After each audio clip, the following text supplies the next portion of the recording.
Love game part 13. Story writer Karuna Subrahmanyam, storyteller Ravali. నా ఊసు ఇతగాడికెందుకు అని మనసులో అనుకుని, మీరు తిన్నాక తింటాను, మీరు కానివ్వండి అంటూ చిరాకుగా విక్కీతో చెప్పి డైనింగ్ టేబుల్ నుండి హాలుకి నడుస్తున్న ఆమె చెయ్యి పట్టి ఆపేస్తాడు విక్కీ. విక్కీ టైట్గా పట్టుకోవడంతో ముందు షాక్ అయ్యి తర్వాత కళ్ళు చిట్లిస్తూ, మీకు ఇంతకుముందు ఒకసారి చెప్పాను నన్ను ముట్టుకోవద్దు అని, అయినా ఎందుకు ఊరికే టచ్ చేస్తారు నన్ను అని బిగిచ్చిన పళ్ళతో అంటూ అతడి ముఖాన్ని సరిగా చూడకుండా తన ఫ్లోలో తను వాగుకుంటూ నందుని ఫోర్స్గా వెనక్కి లాగి చైర్లో కుద్దేస్తాడు విక్కీ.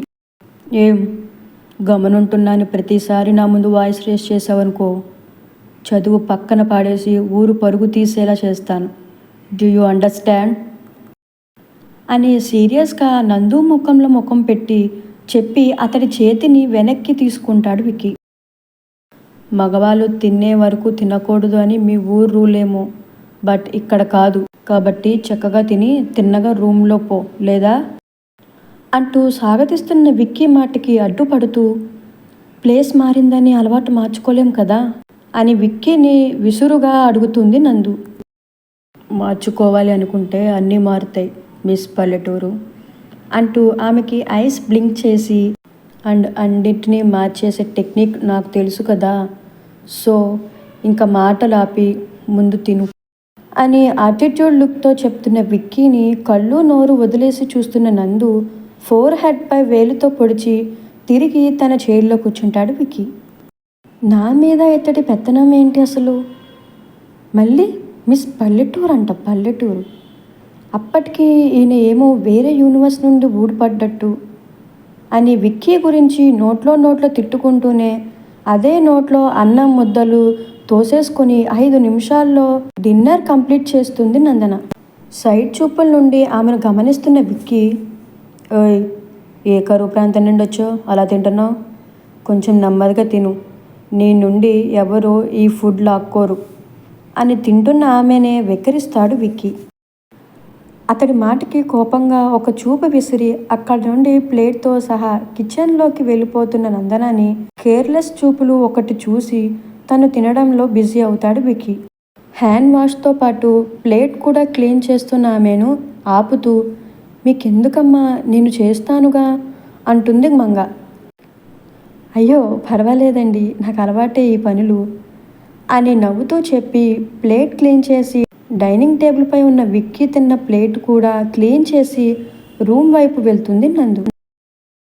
అప్పటికే విక్కీ గార్డెన్లో ఏర్పాటు చేసిన రౌండ్ టేబుల్ చైర్లో కూర్చొని వర్క్ చేస్తూ ఉంటే టెర్రస్పై చల్లగాలికి అటూ ఇటూ తిరుగుతూ ఉంటుంది నందన. నిశీధులో వెలుగులో చల్లని వెన్నెలను చూస్తూ నడుస్తున్న ఆమె అందెల చిరురవలి అతడి హృదయ సవ్వడిని ఒక్కసారిగా వేగం పెంచడంతో కళ్ళు మూసుకొని డీప్గా శబ్దాన్ని అబ్జర్వ్ చేస్తూ మేడ వైపు ఫేస్ టర్న్ చేసి కళ్ళు తెరుస్తున్న విక్కీకి ఆకుపచ్చ ఓని గాలికి ఎగురుతూ ఆమె చెవులు ఊసులు చెప్తుంటే ముఖంపై పడుతున్న ముంగురలను చెవి వెనుకగా పెట్టుకుంటూ కనిపిస్తున్న చందమామ రూపాన్ని దాల్చిన నందన మనోహర వదనం, ముడుచుకున్న ఆమె పెదవులు ఎందుకో బాధపడుతుంది అని తెలియజేస్తుంటే చూస్తున్న విక్కీ ఐస్ ఫ్రీజ్ అయిపోతాయి కొన్ని సెకండ్స్ ఆమెకే. తన్ని ఎవరో పట్టి చూస్తున్నారు అనిపించడంతో తేరుకొని చూపులను అటూ ఇటూ కదుపుతూ అనుకోకుండా విక్కీ వైపు చూస్తుంది నందు. కనురెప్పలు కూడా వేయకుండా ఆమెనే చూస్తున్న విక్కీ చూపుల్లో చూపు కలిపి కొన్ని నిమిషాల పాటు ఇద్దరూ లోకాన్ని మర్చిపోతారు. ఏదో అనిర్విచిత భావం అతడి కళ్ళల్లో కదలాడుతుంటే అది తెలుసుకోవడానికి ఆమె మనసు పరుగులు పెడుతూ విఫలమవుతుంది. జతగా ప్రతి జన్మకి నువ్వే చెలి జానకి, నీలో సగమై జీవించని, ఎదలో సహవాసమై వ్యదలో వనవాసమై నీతో నీడై పయనించని అంటూ మోగుతున్న మొబైల్ రింగ్ టోన్కి తేరుకొని రూమ్లోకి పరుగు తీస్తుంది నందు. ఆమె చూపు తిప్పి పరుగు తీయడంతో తల విదిలిస్తూ, చ ఈ మిస్ పల్లెటూరు నన్ను బాగా డిస్టర్బ్ చేస్తుంది అని మనసులో వాపోతూ లేని ఇంట్రెస్ట్ తెచ్చుకొని మరి ఆఫీస్ వర్క్ చేయడంలో లీనమవుతాడు విక్కీ. మొబైల్లో కనిపిస్తున్న పెద్దనాన్న నంబర్ని చూసి ఫేస్లో నవ్వు చేరగా అదే హ్యాపీనెస్తో లిఫ్ట్ చేస్తుంది నందన. ఫోన్కి అటు నుండి ఎలా ఉన్నావు బంగారం అని తండ్రి అడగడంతో నేను చాలా బాగున్నాను నాన్న, మీరెలా ఉన్నారు, భోజనం చేశారా అంటూ కన్నీళ్లతో తండ్రిని అడుగుతుంది నందన. నాకేం బంగారం, చాలా బాగున్నా, ఇప్పుడే భోజనం కూడా చేశాను, నువ్వెలా ఉన్నావు తల్లి అని కూతురు గొంతులో తేడా గమనించి నవ్వుతూ సమాధానం ఇస్తారు సీతారాం గారు. తిన్నా నాన్న. కాలేజీకి వెళ్ళావా బంగారు, ఎలా ఉంది ఫస్ట్ డే కాలేజు అని ఆయన అడుగుతుంటే కాలేజ్ బాగానే ఉంది నాన్న, కానీ చాలా పెద్ద కాలేజ్ నాన్న అది, అక్కడ అందరూ బాగా డబ్బున్నవారే ఉన్నారు, కామ్గా నీట్గా ఎటు చూసిన చుట్లు, చాలా అంటే చాలా బాగుంది అండ్ నాకు చాలా బాగా నచ్చింది నాన్న కాలేజీ అంటూ ఉత్సాహంగా చిన్న పిల్లల ముద్దుగా చెప్తున్న కూతురును ఎదురుగా ఉన్నట్టుగా ఊహించుకొని చాలాసేపు ఫోన్లో మాట్లాడి నిద్రలో జారుకుంటుంది నందన. ఫోన్లో కూతురు అలికిడి ఆగిపోవడంతో నందు పడుకుంది అని అర్థం చేసుకుంటూ ఫోన్ పెట్టేసి మాట్లాడడం వల్ల తేలికైన మనసుతో ఫోన్ని అన్నగారికి ఇచ్చి ఆయన రూమ్లో పడుకుంటారు సీతారాం గారు.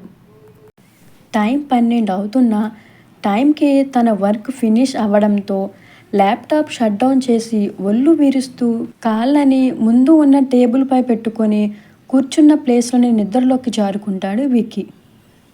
మార్నింగ్ లేలేత సూర్యకిరణాలు ముఖాన్ని తాకుతూ ఇబ్బంది పెట్టడంతో నెమ్మదిగా మూసిన కళ్ళను తెరుస్తున్న అతడికి గార్డెన్లో పువ్వులు కోస్తూ కనిపిస్తుంది నందన.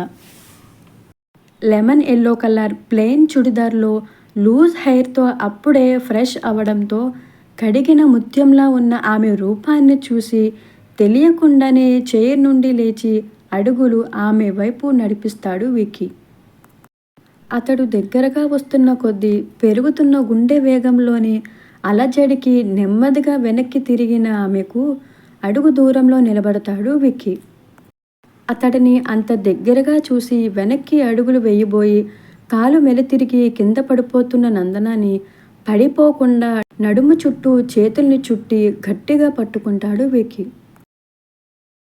పడిపోతాను అని గట్టిగా కళ్ళు మూసుకున్న ఆమెకు ఎంతకీ కింద పడినట్టు అనిపించకపోగా గాలిలో వేలాడుతున్న ఫీలింగ్ కలగడంతో మూసిన కళ్ళను నెమ్మదిగా తెరిచి ఎదురుగా ఆమెనే ఏకాగ్రతతో చూస్తున్న విక్కీని నీలి చూపుల్లో చిక్కుకొని అతడి వెచ్చని శ్వాసకి సర్వం మర్చి విక్కీని చూడడంలో లీనమవుతుంది Nandana. To be continue. Matter ఏంటంటే అందరూ కామెంట్స్ పెడుతున్నారు మీరు వీడియో లెంత్ తక్కువ అవుతుంది అండ్ డైలీ పోస్ట్ చేయట్లేదు అని. ప్లీజ్, మా యూట్యూబ్ ఛానల్ చిన్న ప్రాబ్లంలో ఉంది. ఒక 1 వీక్ తర్వాత మీకు డైలీ అప్డేట్స్ ఉంటుంది, ప్లస్ డ్యూరేషన్ ఎక్కువ కూడా ఉంటుంది. ప్లీజ్ అర్థం చేసుకోండి. ప్లీజ్ ఇలాగే సపోర్ట్ చేస్తూ ఉండండి. Thank you for watching. Please like, share, subscribe our channel. Thank you.